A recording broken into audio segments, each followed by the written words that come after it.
Muy buenos días, amigos. Good morning, everybody. We are alive. Yeah, we So, are. Yep, we are alive. Pablo, you welcome walk into to program. in areas you're not supposed to walk into in the hospital this week? No, No, you're more staying away walking. from them now? And I stay away even from my parents. Fourth time's a charm. So Pablo, Okay. have you self-isolated? Yeah, he's maybe not by choice, but he's definitely self-isolated. I mean, he is absolutely. Every time I see you, you're in your bedroom. Yes, but Quarantine. I mean, quarantine. But I was planning to go out this morning to get some groceries. That's the way quarantine works. You know, I think he's going to fall into one of these categories here. So. He's definitely going to fall into one of the categories. Well, the liquors. Yeah. Yeah. Hang on, we'll explain that one. Don't Okay. Don't leave the podcast on that don't note. leave the podcast on that note. So, because Okay, buenos días. Yeah, we're all still dealing with coronavirus, and I actually got an email. Of course, everybody's getting emails from all these companies. You know, this is what we're doing to protect everybody, keep everybody safe, blah blah blah. And I got one this morning that said that we're all coming to terms with this new reality. And I thought, wow, is this really real? I was being very philosophical at the time, you know. And are we going to call this real, or if this is temporary, is it really real? Anyway, you can ponder on that on your own. Very philosophical. But we were talking, I think, Jared, before you came in, about the tremendous response that has been made through the online efforts of many congregations, and just kind of blown away by the numbers that we've seen of the number of people that have listened to or watched lessons over the weekend and tuned in to various congregations' worships. Yep. And Pablo, you are doing a number of things there at Callao, are you not? Sorry, I didn't listen. You are doing a number of things at Callao online on Facebook. Sí. And things that I haven't done before. Yeah. And people is because of the context too, right? They are eager to listen more and more.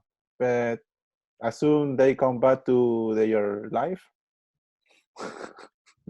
And that's the point that I was trying to make about, is this a new reality? Because I think that history teaches us that during a time like this, there may be more people interested in hearing the gospel, but that window is going to be very narrow. Mm-hmm. When things start returning to normal, that window is going to close again. And so I think we should be taking full advantage of it while that window is a little broader. Right.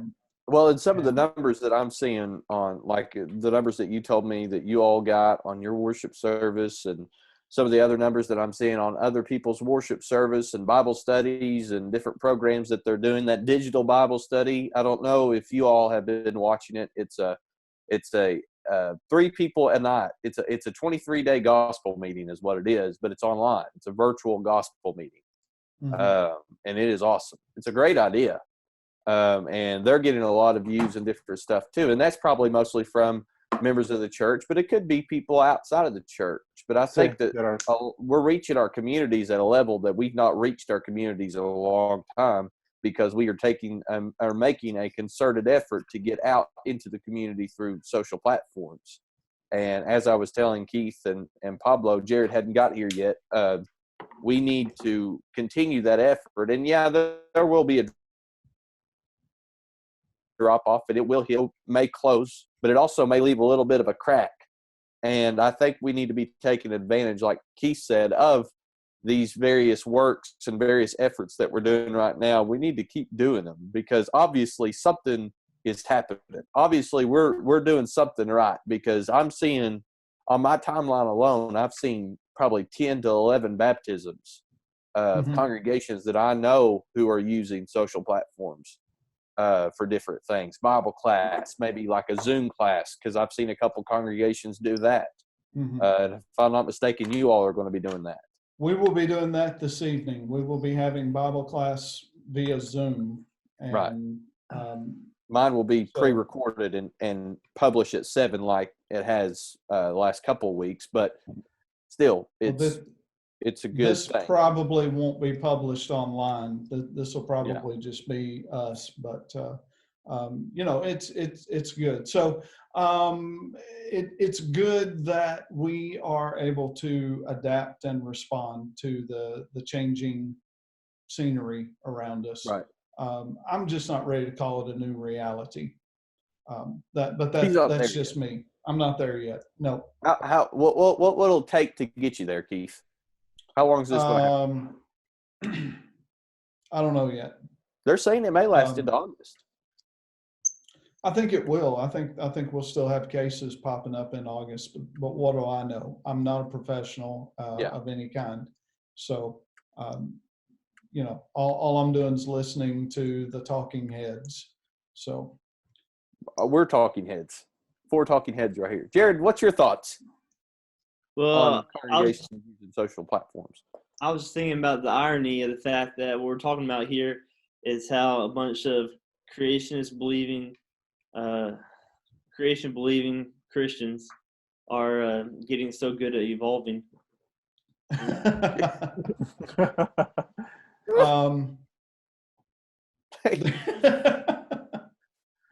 And Pablo, how would you respond to that? He shakes his head no. Oh, goodness. Okay. Well, I mean, there are so many ironies in this situation. It does have sort of a, and like you said, it's temporary. So no matter what happens, you know, likely things will somewhat go back to the norm as far as churches go. But there is a little bit of a survival of the fittest mentality here, because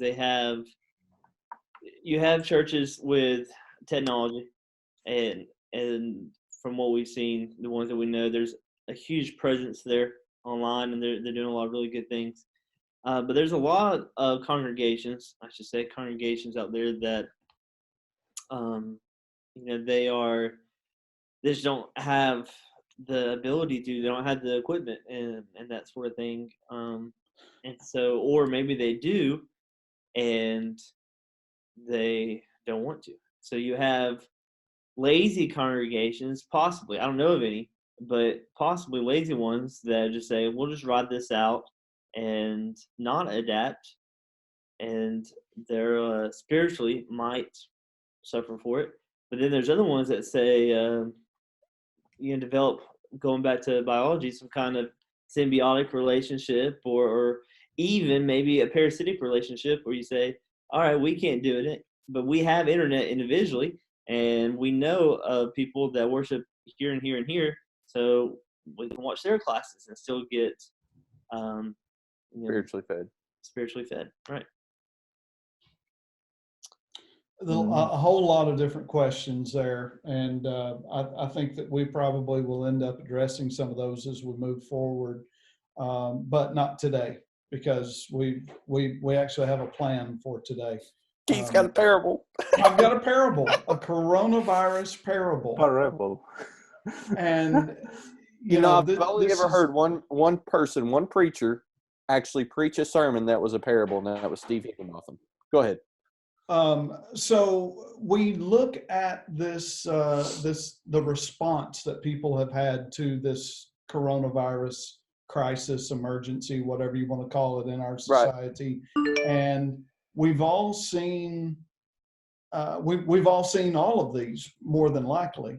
But you've really got 4 categories of people in the ways that they have responded to this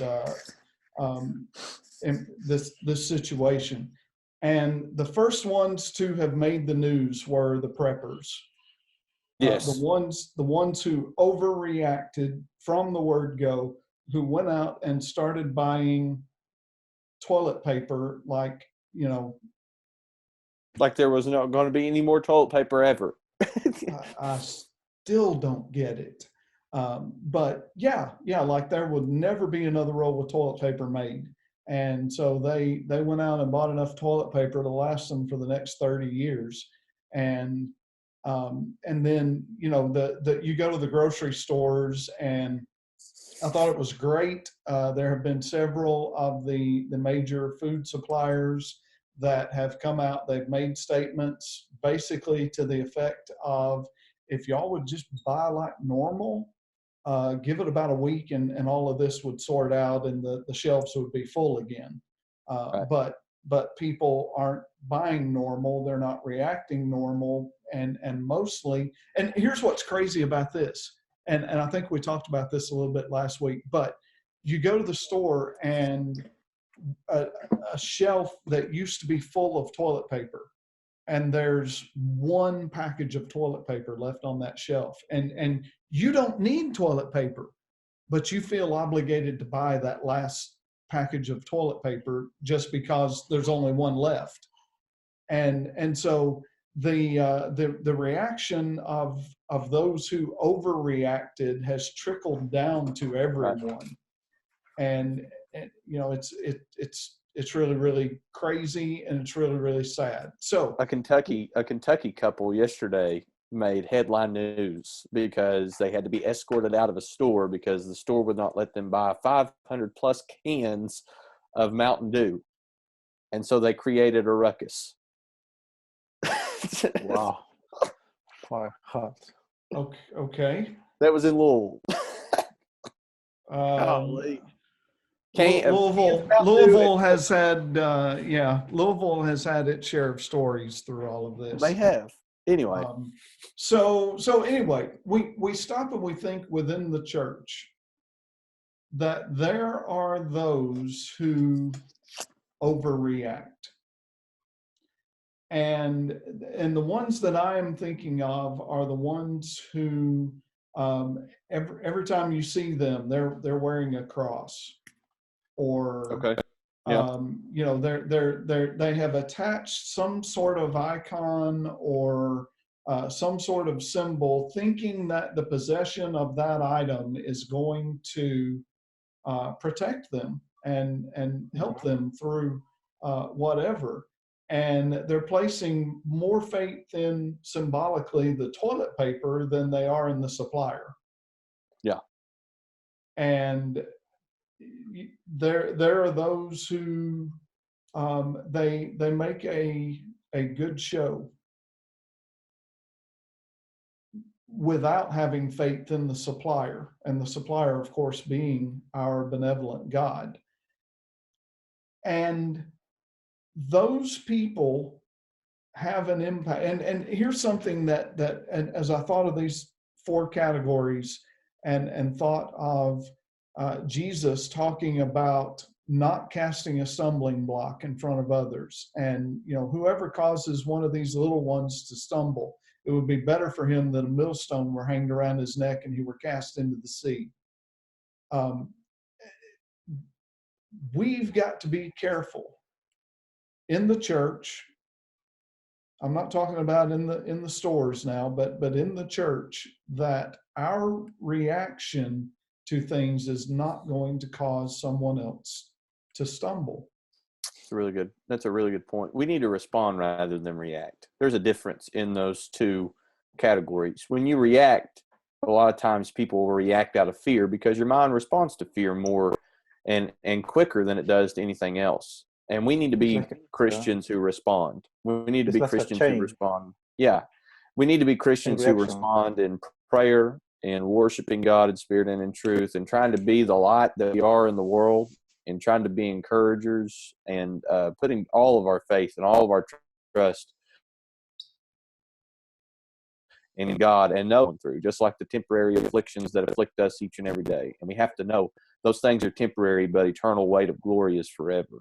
And I think a lot of people are losing sight of that in situations like this. And so going back to Jared's comment earlier about, here the creation believing Christians are being forced to evolve. By the way, if you're watching the video here, you realize where Jared is right now. He's in the nursery here at Shady Acres, and he's got the beautiful wallpaper behind him. Hey, listen, Spencer Furby has that wallpaper copyrighted, okay? I wouldn't mention that wall, but it's all around. I talked to Spencer here a week or two ago. Spencer's great. But anyway, are we responding or are we reacting to the situations that are overreacting? Well, I'm talking about as the church, Pablo, and the changes that we have made. I think everybody would agree that initially, at least, we were reacting. Mm-hmm. Yeah. But how do we change the reaction into a response? But anyway, let's get back to the parable. I actually want to save that second category that we talked about, that Zach called the goody two shoes, for last. So we skip down next to the ones who have heard the warnings about the coronavirus, and they're sitting there and they're going, "Yep, this is bad. There's no doubt that this is bad." But then they get up and they go on and they do whatever they want to do. Pablo, you are a great example. You just told us that you're quarantined, but you're getting ready to go out. And then he goes into the hospital where he works, into the ward where the quarantine people are right now with coronavirus. So you're this person, Pablo. Yes, that's me. Where are you going, Jared? He was looking for another door to help my Wi-Fi signal. Oh, okay. So there are a lot of people who have just continued to go on like normal, even knowing the dangers that are out there, and even knowing that by going on like normal, they may be putting others at risk. And that's the thing about this coronavirus thing is, and I think we would all agree on this. I'm no expert. I'm not claiming to be an expert, but to me anyway, the greatest risk is posed to others, not to me, Mm-hmm. or me personally. I'm don't get me wrong, I don't want to get it, but if I and I saw the greatest meme the other day. This one was like, okay, picture this.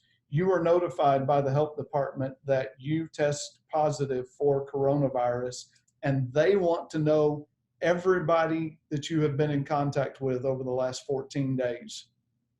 Would you be ashamed of that or proud of that? I was going to say, that's the one that the meme that I saw that said the same thing ended with, would you be ashamed or proud of your actions the last couple of days? And that's an interesting point too, because like you said, Keith, there are people who are not taking this seriously and they're not doing what they need to do. And we need to be worried about ourselves, but we also need to be worried about other people. Sure, I may be young and I may be able to overcome it. I may not have any problems with it, but I may spread it to an older person, say they're in their 80s, they have lung problems, they have pre-existing health conditions, and I expose them to it. They may not make it out on the other side. Zach, from what I'm seeing though, it's not just those that are considered extremely high risk danger from this, right? Because I've got a cousin that it has it right now, and she has been incredibly sick.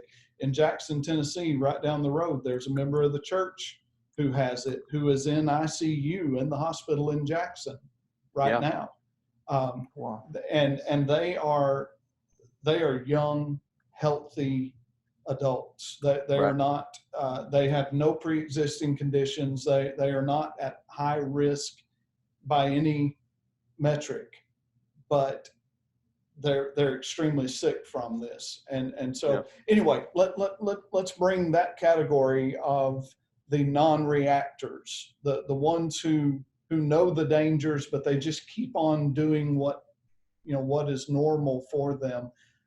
And how many people hear the gospel and you hear them say, I know that I need to obey the gospel. I know that I need to be a Christian. I know that I need the blood of Jesus as my Savior to cleanse me from my sins.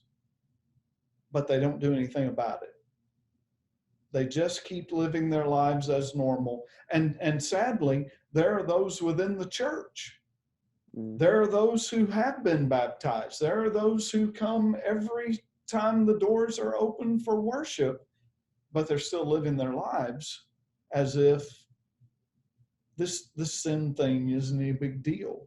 Right. And then to me, that was the category. This category to me in the church was the apathetic, or the people who they're kind of 1 foot in, 1 foot out, or they're just kind of indifferent about everything that goes on in the world. And so, well, I can still live in the world and be a Christian. I could still, do whatever I want to do. I'll be okay. I've been forgiven. And they just go on their business the way that they want to go on their business. But we all know it doesn't work that way. And the Bible warns us not to go back into the enslavement of sin after we've been out of sin through the blood of Jesus Christ. But people are going to do what they're going to do. And to me, this category is that person, the apathetic or the indifferent in the church. Pablo, Jared. What's that? I know those giraffes and elephants are absolutely inspiring you right now. I know you're inspired with some wisdom. No, I disagree. I mean, that's right along with Laodicea and warnings against being lukewarm Christians. Yep. Okay, so we skipped number 2 for now. So this is actually number 4. I got to tell you the story. I don't know if I need to block this out or not, because I'm not actually advertising. We're not sponsored. That's not part of the budget. But I stopped this morning to get a cup of coffee, just like I always do on my way in. And I walked in, and there are no coffee cups. And one of the workers in the store was like, "Oh, you got to get one from behind the counter. They're behind the counter." So I had to go up to the counter, and they handed me a coffee cup, and a lid. And so I walked over and started dispensing my favorite blend of coffee, and the girl was still standing there. And so I said, I'm actually kind of in favor of this because, the lids, they stick together. Everybody's got their hands in there, trying to get the lids apart and everything. And you don't know how many people have touched those lids by the time you get one. And she said that wasn't the reason. That they had to move the cups behind the counter because of the liquors.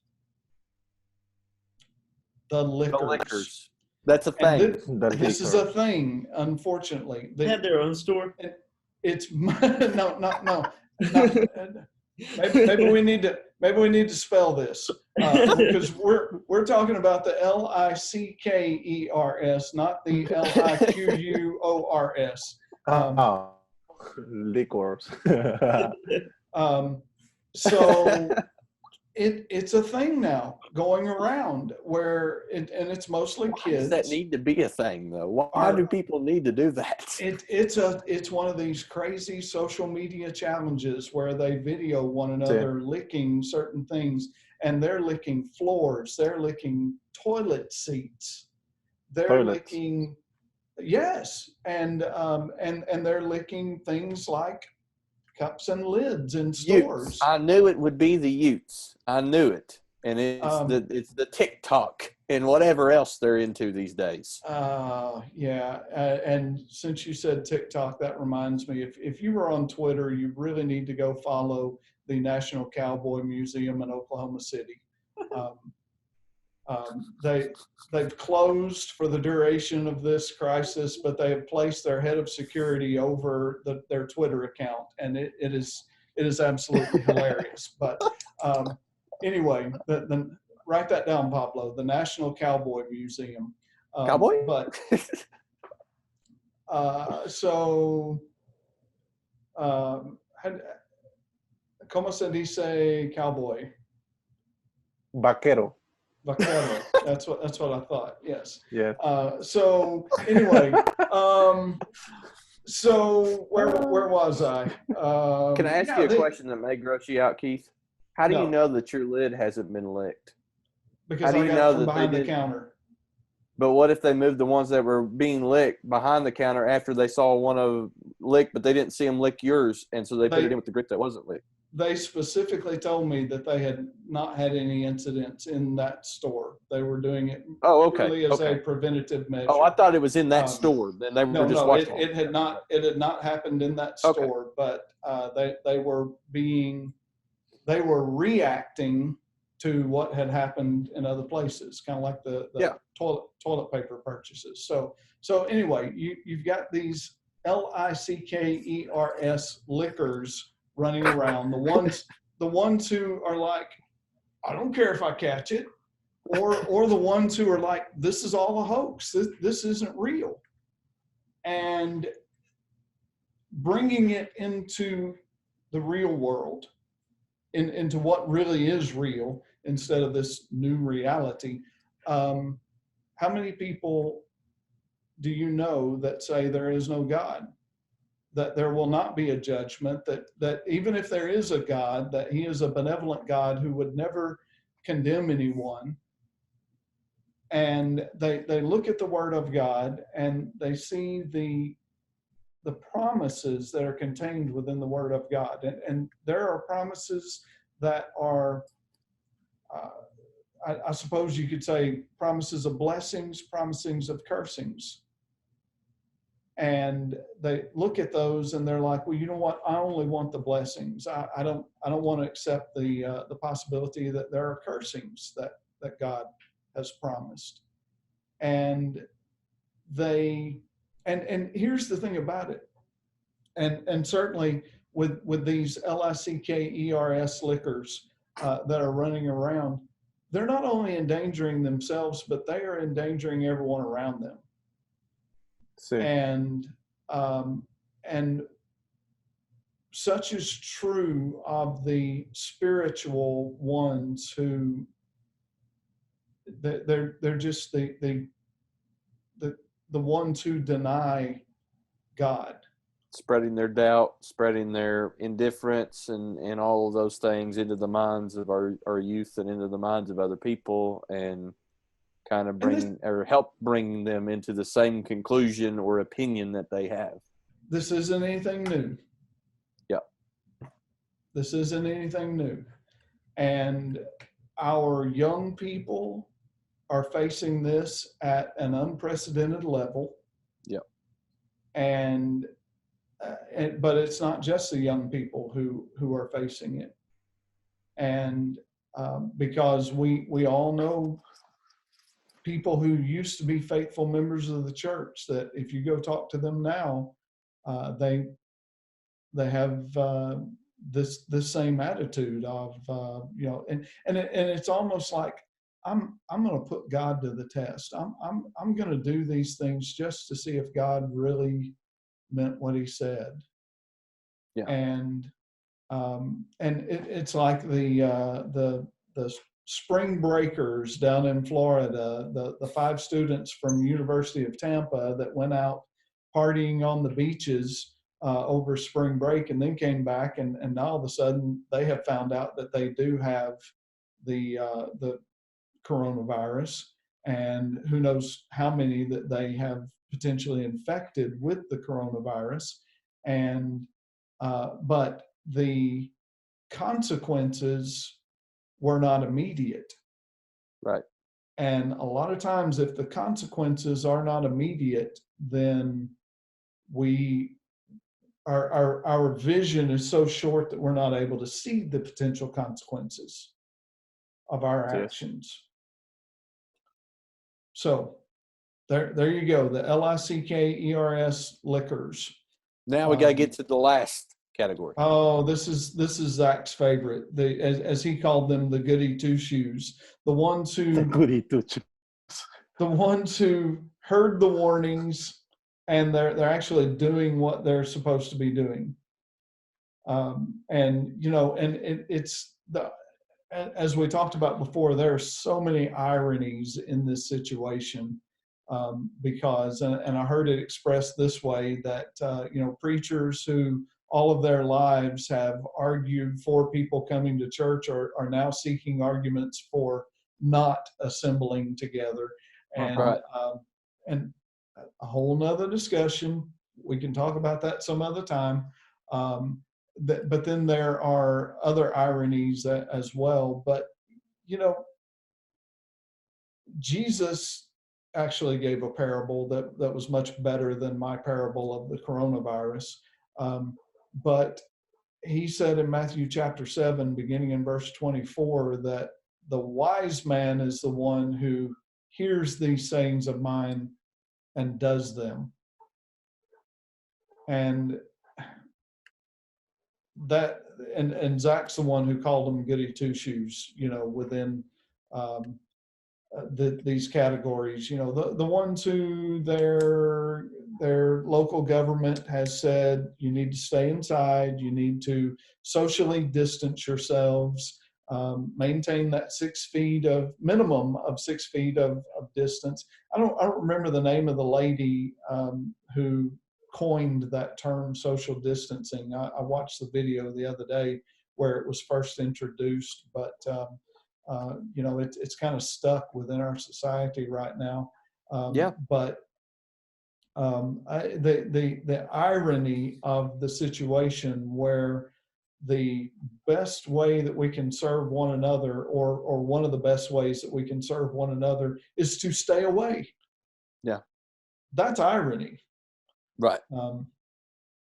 But within the church, those who are, as Zach calls them, the goody two shoes, the ones who are genuinely trying to do what Jesus has said, they're going to find ways to serve beyond the socially accepted distances.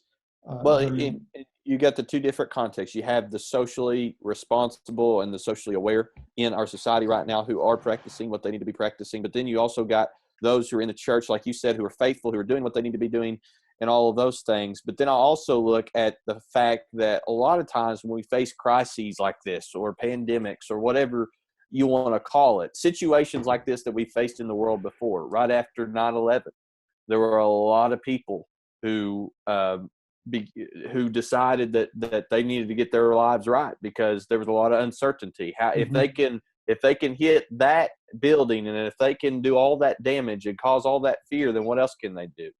And now we're in a similar situation where you have people who are there's a lot of uncertainty. They have a lot of questions that they want asked or want answered, and so they're saying, well, maybe I need to change my ways. Maybe I need to make my life right with God. And I think that is very evident in the views that all of these congregations are getting on their different social media platforms. So like I said, it's a different conversation. But I think this will make those who are faithful, but sometimes can maybe drift off a little bit to becoming borderline unfaithful. I think that's going to bring them back, and it's going to make them even more faithful. And you're going to have a lot of people who are going to come closer to God. And that's why we need to be using this window that we've been given, as Keith said, to the fullest of our ability. And that should be all of ours object. Wow, don't even know the grammar there. That should be the objective of all of us. There we go. There you go. Reword it. To come out of this stronger than we went in. Right. So, guess what? You can go back and review the 4 categories. I think I'm missing one.